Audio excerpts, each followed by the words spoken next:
Hello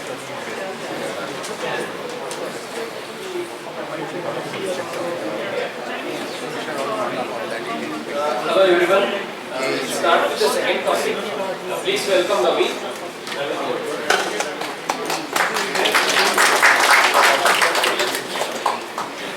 Hello. Folks, thanks for making time to come over on a weekend, braving the Bangalore traffic.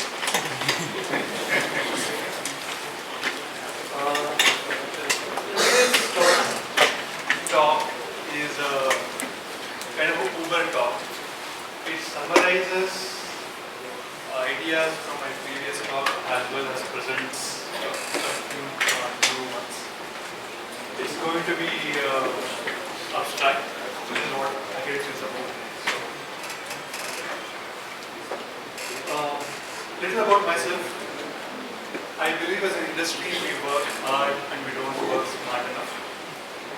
And a little adoption of little theory can make our lives calculate way better. If you want to connect with me, those are my LinkedIn handle as well as my handle media tools.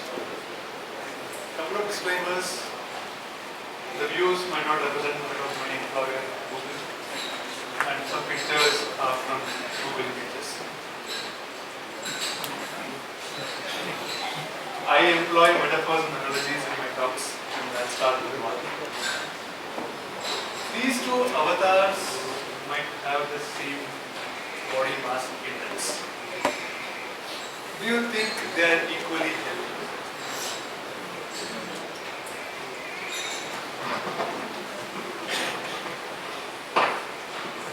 Do you think they are equally healthy? No. Guess not. Now, the difference being one single dimension is not able to quantify the health and fitness parameters of these two avatars.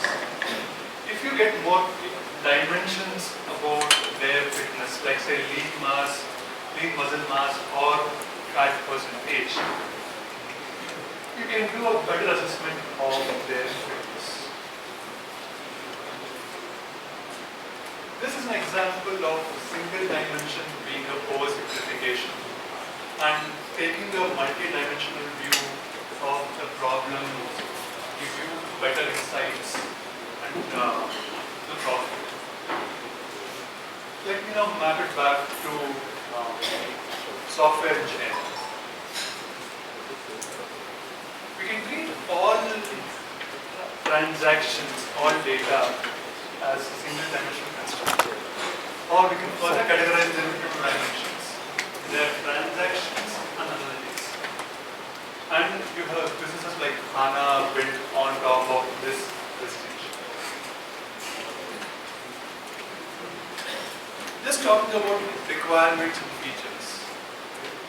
My prior employer, Salesforce, they distinguish the APIs into a setup or settings API and the normal API. This allows all admins to customize the settings for their mods, and the rest of the APIs are more operational. In the previous talk, the speaker was talking about interface segregation principles. This is an example of you to categorize the interfaces of your system into sub-constructs. Any product managers here?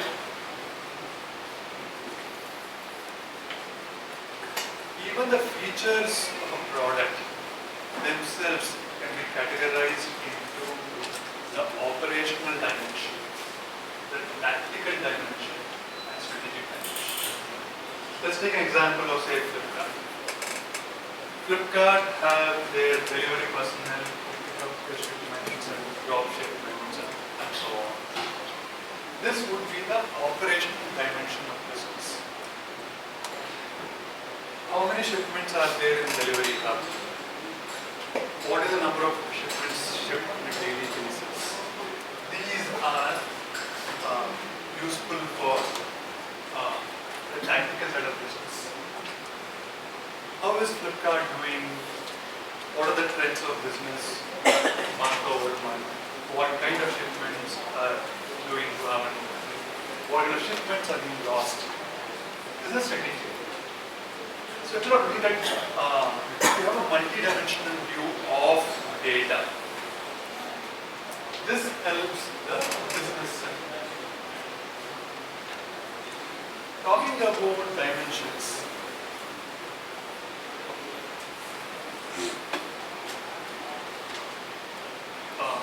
I work for Muguda. It's a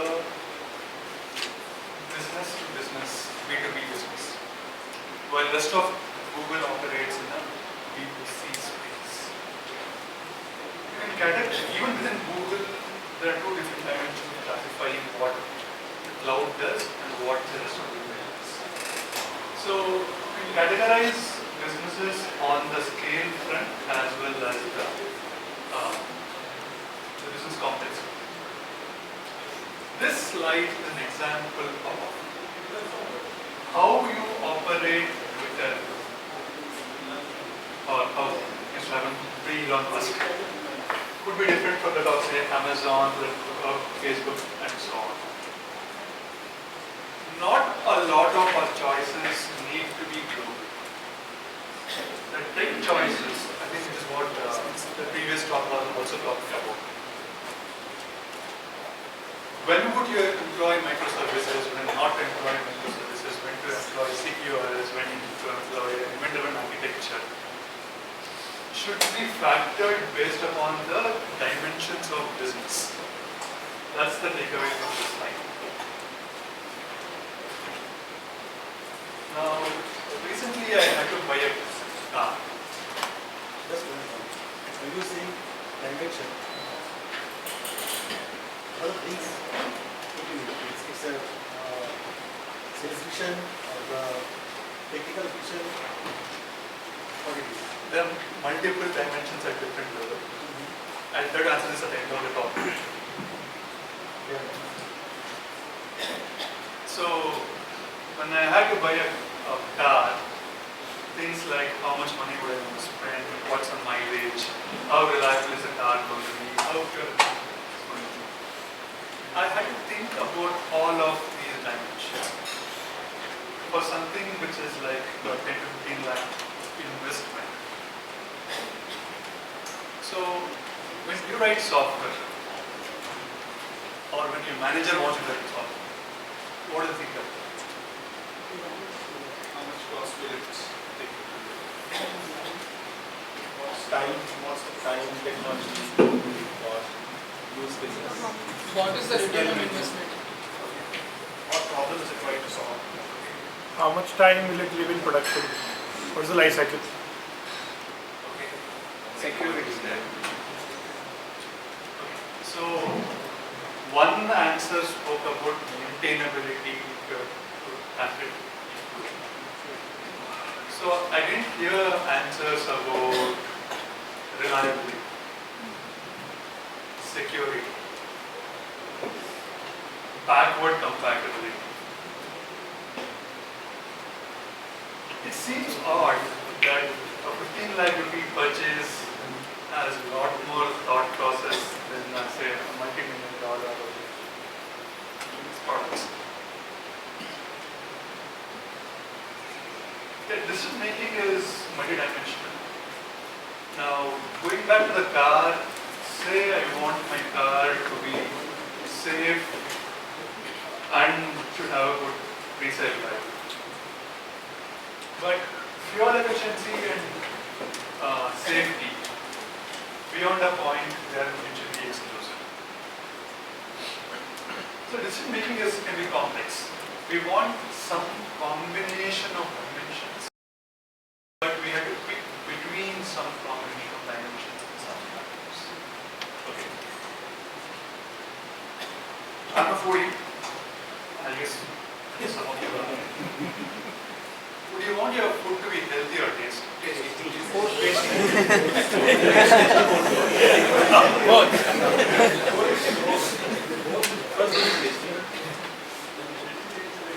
But not really the another part. You will add price, Yeah, I'll come I to will. that. I'll come to that. I was like, collateral. Now, at least half of you picked one of healthy and taste, and maybe the rest picked healthy and taste. These need not be mutually exclusive.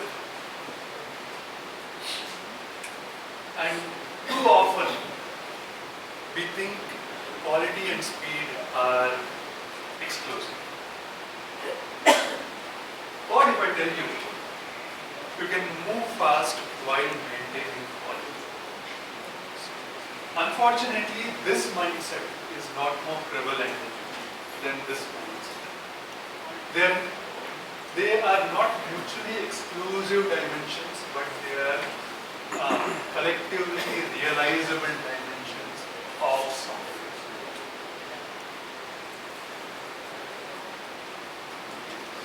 Speed and quality, speed and cost make something usable while keeping the maintainability of software. So the presumption that many of these are mutually exclusive. I had given a talk where I summarize all of these fault dilemmas and say, hey, these things can be realized together. That's linked to my a talk of mine. Okay, it's about to get more complicated. So this was your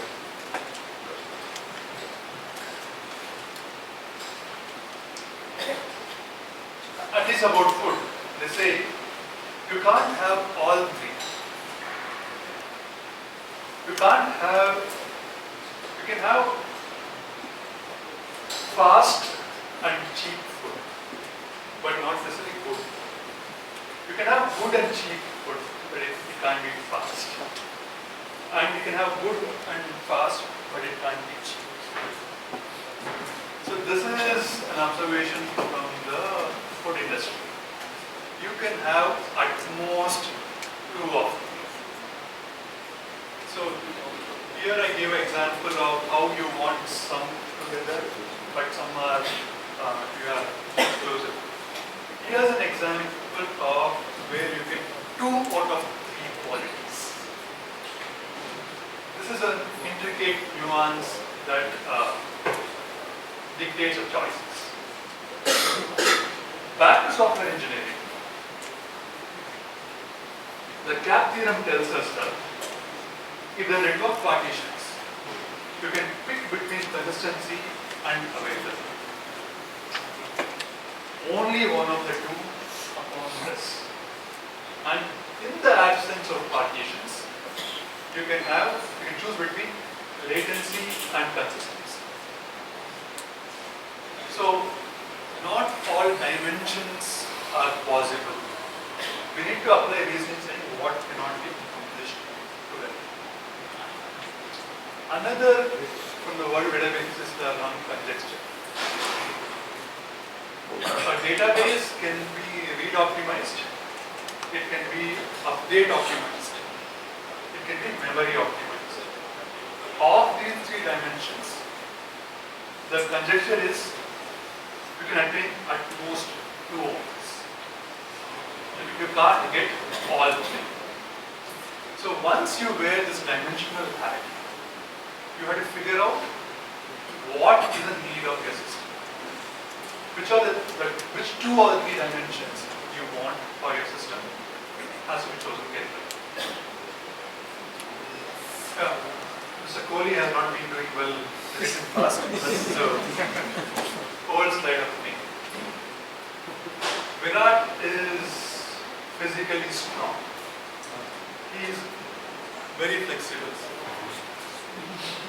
He is fast and has got stamina. If Virat did not have any of these dimensions, chances are he wouldn't have been as successful as what he is. So, as a sportsman, he cares about his speed, his strength, stamina, his skill, flexibility, intelligence. it goes on. He would care deeply about the diet. How many proteins, how much carb, how much fat is there, how much rest does he have, how much hydration does he take. Excellence often requires mastery of more than one dimension.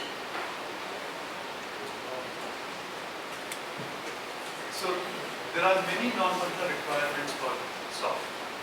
Maintainability, security, reliability, you can say rollback ability, scale, performance, goes on. It is important to figure out which of them is critical for your project and what set of qualities can be attained together. This tech talk of mine dwells deeper into this.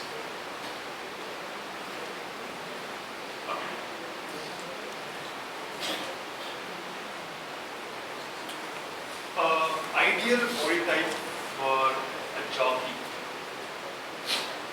would not be the ideal body type for a basketball player, which would be different from a gymnast to a weightlifter.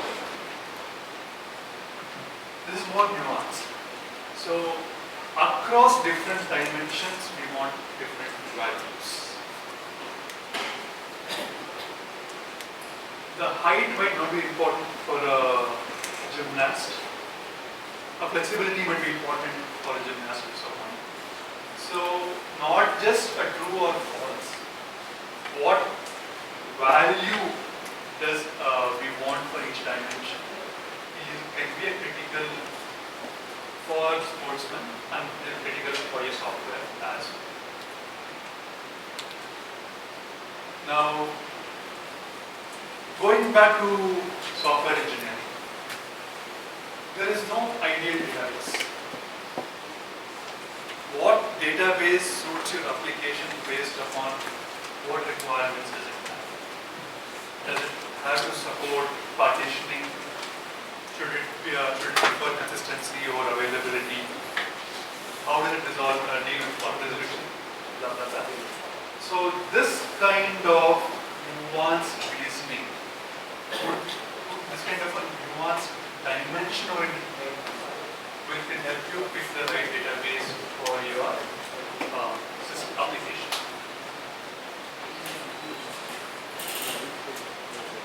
Now, in the previous talk, there was a question about event-driven architecture and event sourcing. And the consensus in the room was they are similar but not the same.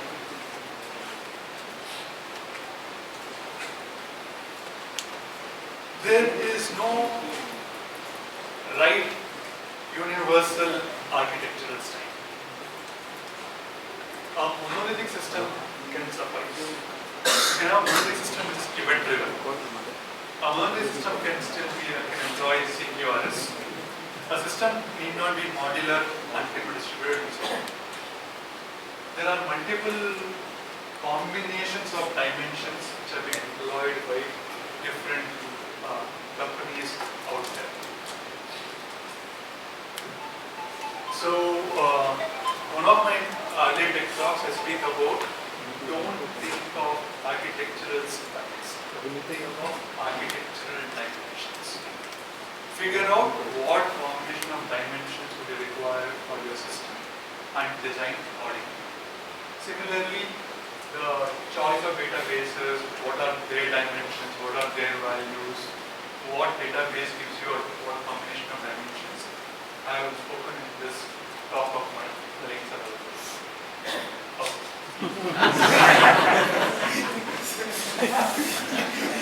I need an answer. Joined the race very late. Yes, Joined the race very late. okay. His Peanuts dimension of Because of the script was not good. campaign was strategy. different than the Trump. Okay. I need more answers. Peanut. Sometimes script has been changed. Peanut. Peanut.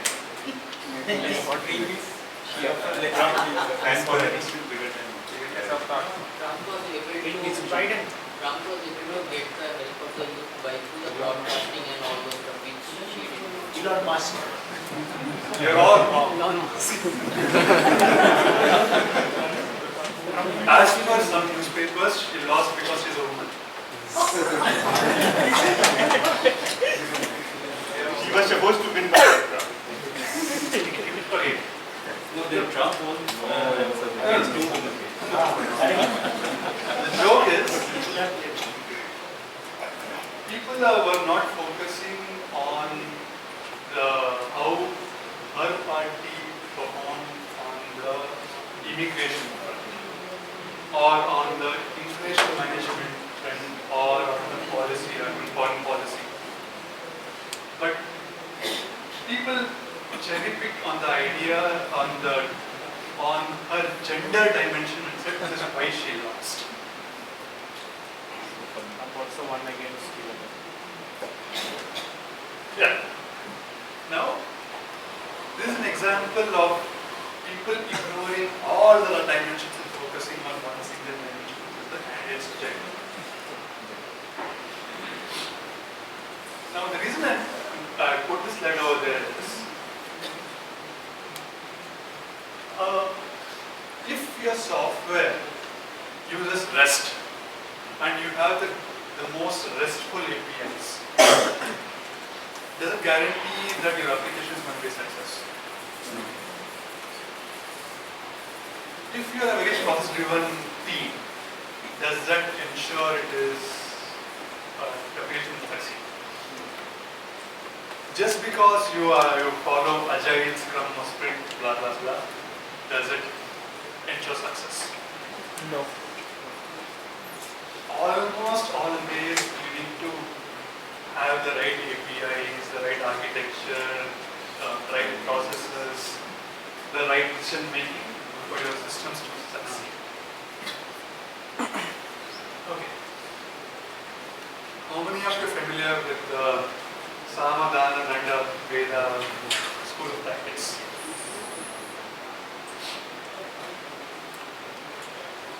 Now, it has been taught in our history that there are multiple tactics that can be employed. And there are also, I'll come back to this, that in some situations more than one tactic is applicable. Let's go back. This is a photo where the then Prime Minister and his boss were talking to the Pakistan Prime Minister. This was cricket diplomacy, the tactic employed by the then government. Around the same time, our great neighbor was sending terrorists across the board to the border.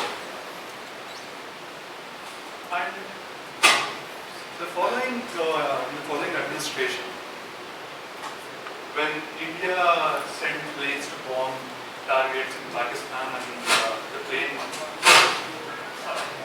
shot down, the Pakistani representatives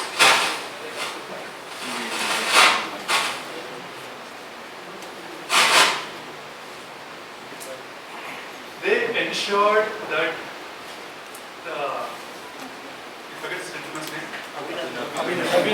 Abhinandan was handed over to India next day with the highest respect. Appeasement and more muscular approach, and you saw the results. Now, some tactics can be employed for the same problem and some cannot.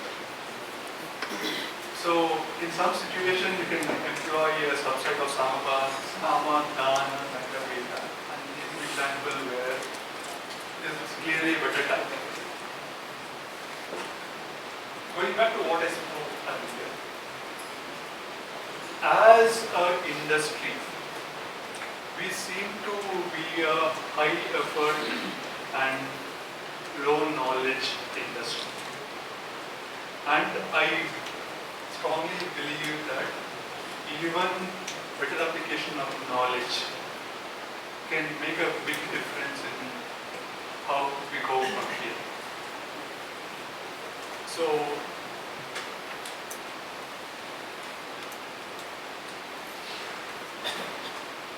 in this slide I talk about balance of dimensions. Would a car sell if it is extremely pricey and doesn't have too many features? Would you pay an insane amount of money to a lottery which has a ring of probability of winning? You wouldn't. So we look for balance between cost and benefit. We look for balance between risk and reward. If they are not balanced, chances are that is not a good problem to solve. Coming back to software engineering, if we focus too much on the problem, we may get suboptimal solutions. If we focus on too heavily on the solution, you may get over-engineered software. So trying to balance between these two dimensions, one means of accomplishing is iterative software development. If you write a lot of code and it is not tested, it will go to place. And if you write a lot of test code and not enough code, it's like another great secret. You keep the specification of the code in that, and that is where we apply test-driven engineering.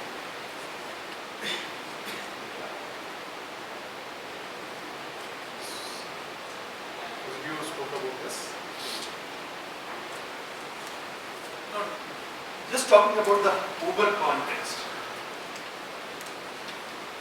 Business. The nature of the business, that is a dimension of software. How are the engineers? How are the product managers? How are the managers? What is the understanding of the users of the system? All of this goes into the people dimension. What is the kind of technology available? How much of it is homegrown? How much of it is available over the shelf? Is it proprietary? Is it homegrown? This is a tech dimension of software. Is the business doing well on the money front? What is the nature of their revenue? What is the nature of their profits? All of these have to be considered in choosing the strategy for your tech as well. Now, I strongly believe if your money or your finances doesn't support you, there is no point investing much into your tech. If you are a struggling startup, try to piece together solutions which are cost-optimum and which may have the longer term return of investment. If you are dealt with a very complex business, chances are that complexity will be into your tech. You need to have this synergy between these different dimensions. Chances are the kind of business you can solve grows only when you have commensurate growth in other dimensions. One of the under-invested area in our industry is that of growth of our engineers. So I was talking to Guru and telling him how few meetups are there in Bangalore which focus about software architecture. You will find about AI and Tech A, the Tech B, and the Tech C. And even in this forum, I've been here, I speak almost every meetup. I tend to be one of the few speakers who speaks about software architects. A call out to all of you. You are coming here to educate yourself. But as an industry, we don't do enough to have better engineers. Now, talking about better engineers, I want to talk about my friend Mayank. So Mayank is running a startup where he's focusing on growing engineers, and that is core to his startup. So his ideology of running his company is very much aligned with what I'm presenting here. If any of you are interested, please check out Mayank's company. Suppose the business, as a company, as a business, they want to enhance the business and the money factors. That's the reason they may get technology. If it is imbalance, suppose sometimes they will increase the per people, sometimes they may reduce the people. Yes. That kind of imbalance happens either one of their application. Yes. How do we tackle that? Okay. Imagine I just told one of them. It can be 4 parameters as well. Look, This is like an ideal situation. If it is not an ideal, reach there. Some imbalance. no. Businesses tend to think about it. They may not publicize it, but they tend to think about it. This slide was talking about how even as engineers, you can't build a cool platform unless you have good engineers who can build it. You cannot build it unless your management is supportive of you. If you are studying startup, running out of money, chances are nobody will invest in your idea. Your time to market is so small, you may not have time to invest. So the point of this slide is, even as engineers, we are not immune from these dimensions. Think about the dimensions of your business before you invest on your people and tech, is the takeaway from this slide. Maybe another add-on question is, let's say now they are telling technology will put more AI and reduce the people to something like that. Yes. That kind of imbalance happens. How the company Great tackles question. that. This is actually interplay between the people and tech jobs. I wouldn't put a number, but vast majority of the code what people write is boilerplate. And this can be automated. So, as engineer, you would want to solve problems which cannot easily be solved by technician, but are more people-centric would be my advice on that. Oh, it's happening every day. Amount of code written by machines is increasing. Hopefully it's good code. Maybe if not, we have engineers to fix it. Challenges. Yes. Just a quick question. Why did you put business and money as two separate dimensions in this slide? What is there in business that is not there in money, and vice versa from a company's perspective? I'm talking about, say, Facebook is a social media company. Its business is connecting people, collecting data, and so on. Money is how much money does Facebook have when it started? How much money does it have now? When they try to tilt towards the metaverse, because they had enough money in the bank, they could try that experiment. So, understanding the financial aspects of your ecosystem is should be part of our engineers' thinking. So, isn't the end goal of a business is to make money? Can you have business without having money? Oh, yes. Or making? No. You can have a little business. You can address a problem, a business space, which is fairly untapped. Now, even if you had enough money, cracking social media today would be a very hard problem. So when you think about these dimensions, saying, hey, this is an untapped business, this requires low investment. Maybe a different problem would require a lot of investment. So think about this as the takeaway, or takeaway from this. Thank you. I have one question. Just need to, I really like the way you at your perspective, right? That it's very different from what I see in typical other meetup. My question may be slightly at this out of the scope of this, but I want to understand your thought process on how the AI, right, is actually changing the IT industry or the workforce at large in India. That is not my area of competence.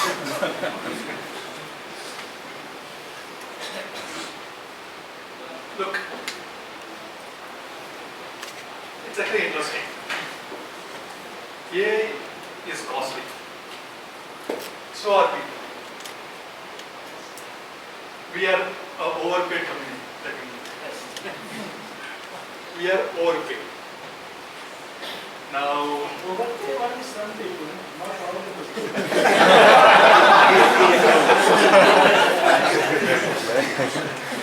but as a community,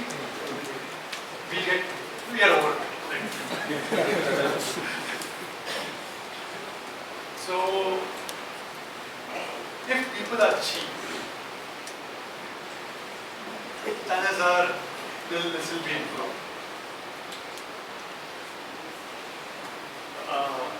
I really remember reading the math about it. The cost of running ChatGPT is significantly high compared to the cost, say, I don't use ChatGPT on a daily basis. I still look at Google. It's only when I have to compose a email and I want it to be worded, it's going to use it and so on. But I don't get much code at Google, but there was this talk saying that 1/4 of the code at Google is by machines.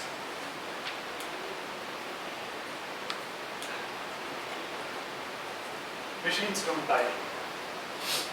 Machines don't have emotions. Machines don't require pay hikes. So, the success of the IT industry so far is we were automating somebody else's work. Now it's come back and say, come back and automate our work. So, either our focus is trying to understand the business better and figure out how we write tech to solve business, how we write tech to save money, make money. That would be my thought process, say, figure out where the gaps are. For all that you might know, the cost of running AI will be too hard and it will come back to how things are. I don't know, that's not my expertise. But yeah, think about this dimension with that.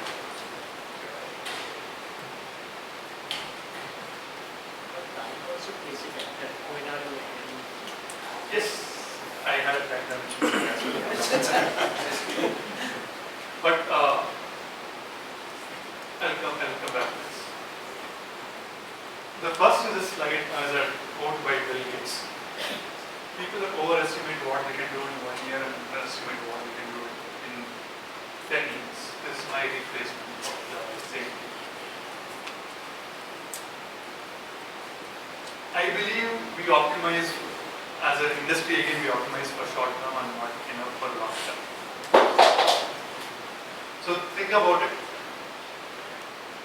There are inherent human biases when it comes to that. I won't be surprised, I'll guess that when software started reaching the banking industry, they were under delusion that nothing will happen to them. I spoke to a doctor friend of mine, a surgeon friend of mine, who believes that AI will not, robotics will not affect surgeries. I don't think that's going to be true. Our industry will be touched. A lot of industries will be touched. How will it manifest? I don't know. I can't predict the future. Okay, any other questions? I think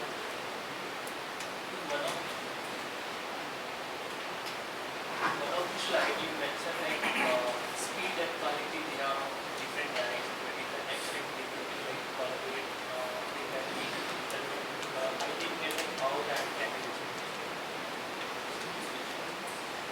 In the future the way.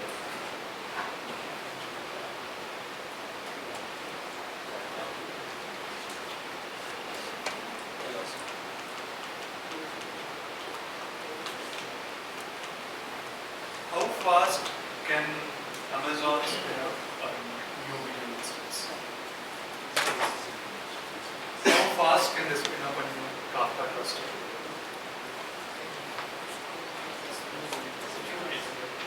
Yeah, that is because they have invested in their tech. Now, a Target or a Walmart have not invested as much. For them to get the same thing, either they have to pay Amazon or it will be a lot more. So,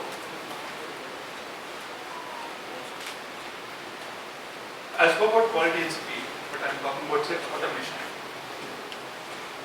The higher the degree of automation in your software, the faster can you respond to business. And when Amazon gets a request to create a new Kafka cluster, they're not opening a ticket against some human who will go look at his Jira, they will not respond to that. It's not how it's going to happen. It's fully automated. So, I mean, you can move fast typically by having layers of abstraction, you have a degrees of automation.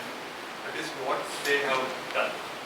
Similarly, once you have a high degree of automation in the system, you can still move fast. That is one of the takeaways I wanted to have this time. Yes. When you showed cat theorem with keyboard, Can you please pass it? when you showed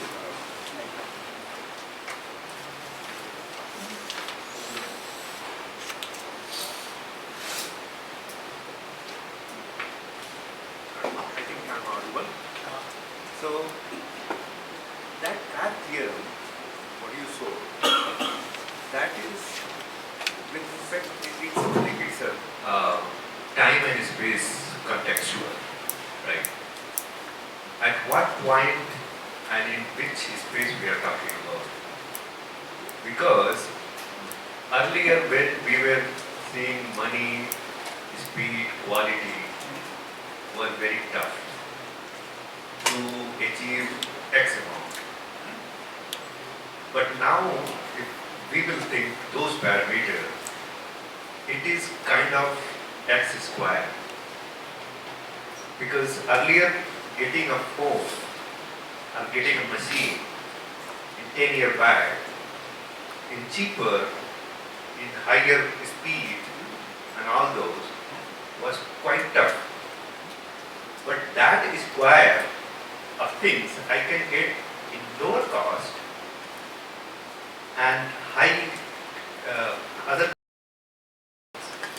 So it seems like it is not consistent, that problem.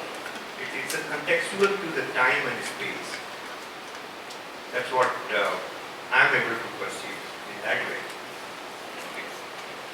My interpretation of your question is it is not specific to cat theorem at all. No, that cap theorems, can you go to that slide? Cap theorem, yeah, this one. Yeah, good, fast and cheap.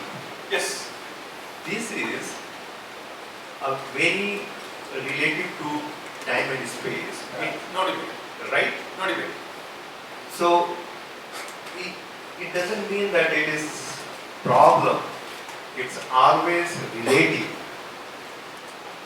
That's what I'm able to If I have to summarize this talk of mine, I'm saying reality is nuanced. reality is multidimensional. Some dimensions can be achieved together, can be optimized together. Some cannot be. There are mistakes, people saying that these cannot be achieved together, but they can be achieved. The quality and time. The speed and quality. And I also spoke about time. Time is a very important dimension we tend to underestimate. So a lot of things are contextual. Understand multiple dimensions. Understand the tech available to you. Understand the people available to you. Understand the needs of a business. Understand how much money do you have or get to invest. Think about all of those and then contextualize decision making is the summary of my work. Right, correct. Because these three things, we There club are together. examples saying that this is an example of this phenomena. You can't get all three, get at most two. This is an example of people thinking these are exclusive, but they are not exclusive. So I'm giving examples of dimensions at different levels. Dimensions are databases. Dimensions of software architecture. Should your system be modular, distributed, event-driven? Should it have CQRS? Should it have a single database or blah, blah? All of those can be contextualized. If you are a 2-developer startup with 10 users, do you want to have microservices? Answer no.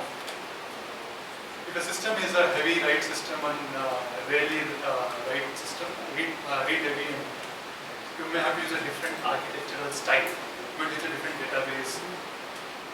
So thinking about dimensions at the database level, at the architecture level, at the engineering level, is the takeaway from this. Right. And another point, what I'm thinking, it's not all these dimensions, it's also depend upon the goal of organization or whatever.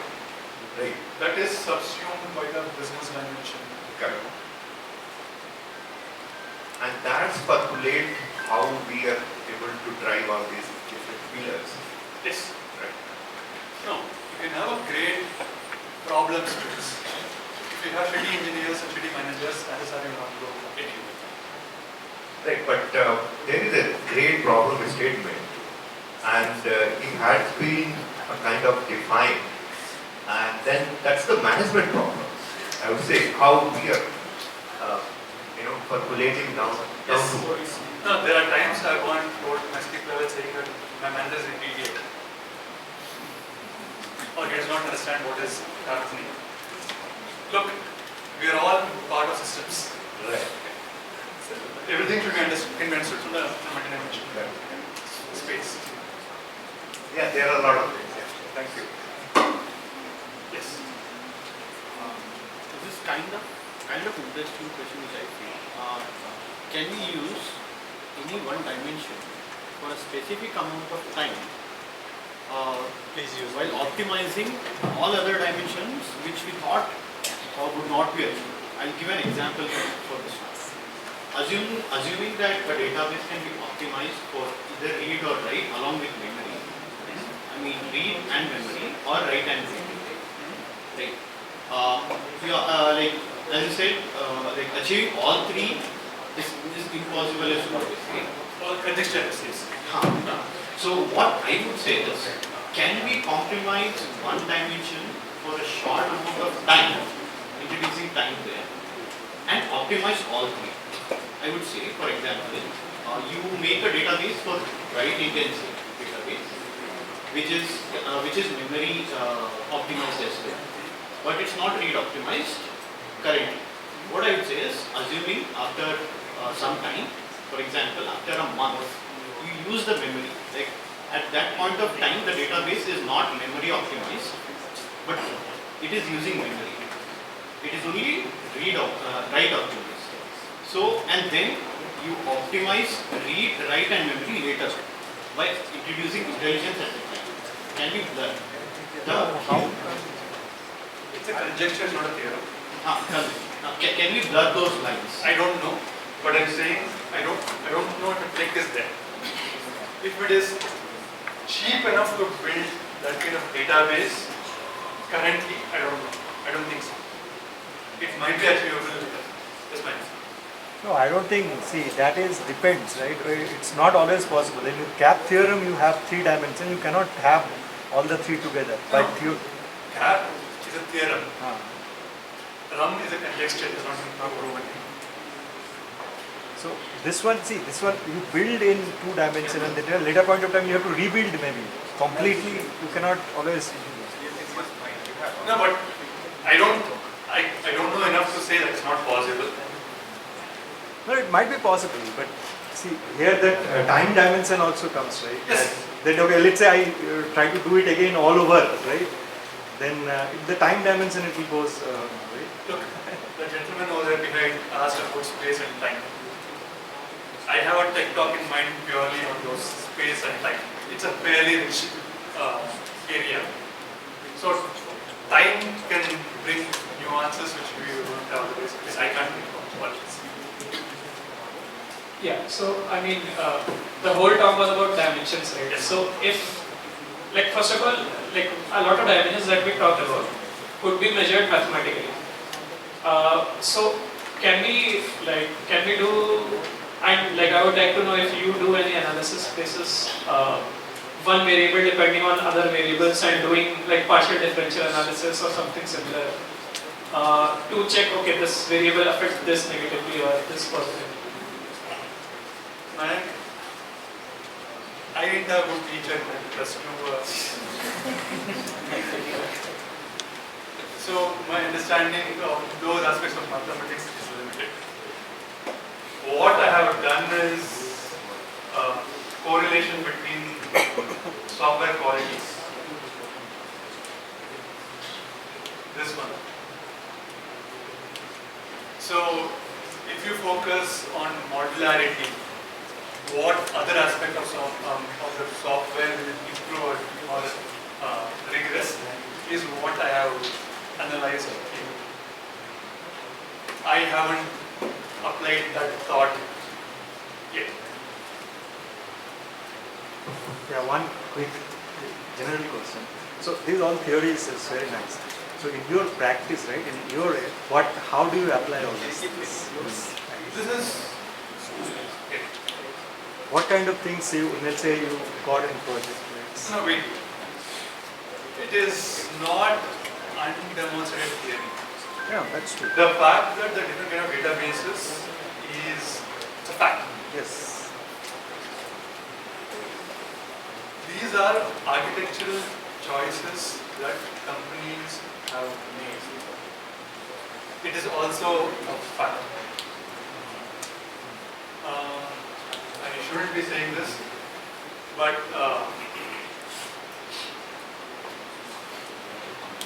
the concept spoken earlier talk about the event-driven architecture, event sourcing, CQRS, those are not the conversations you will find in a typical fan company.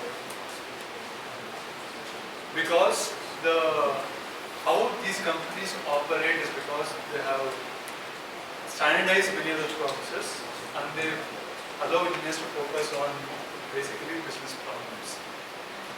So how a ThoughtWorks operates is different from how a Google operates and from how a Facebook operates. These are not accidental.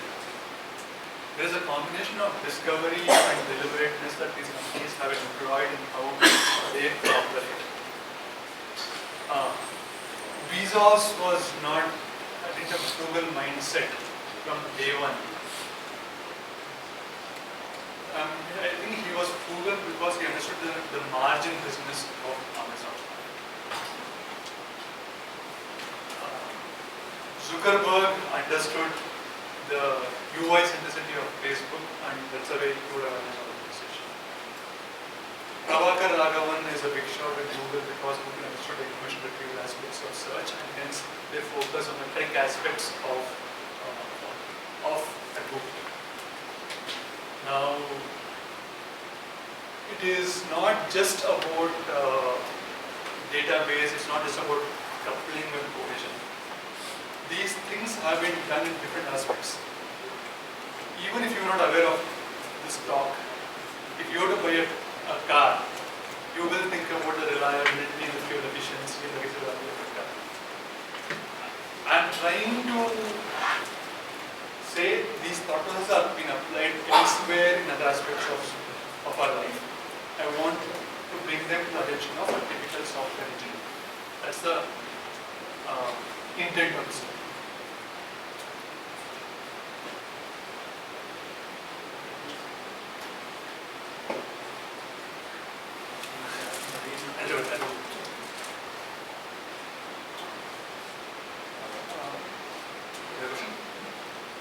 Last question. The question was like a dimension, right? The focus was on dimension. For a three dimension, we can have only actually two, right? That's because In that scenario, at the current point of time, yes. yeah.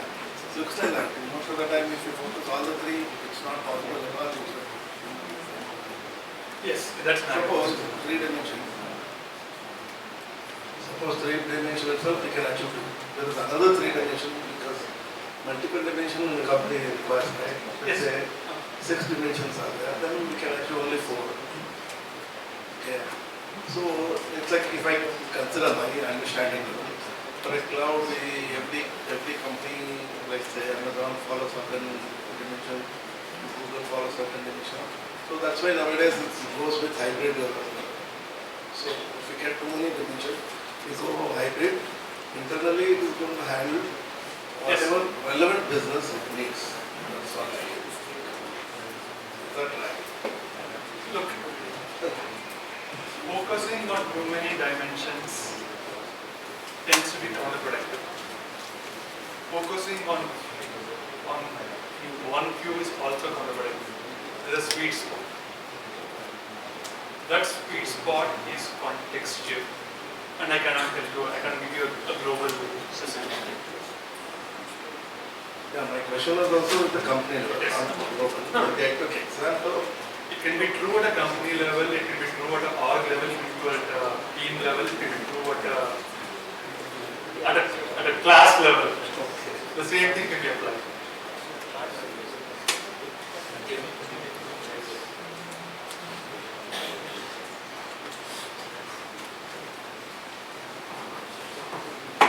Thank you all.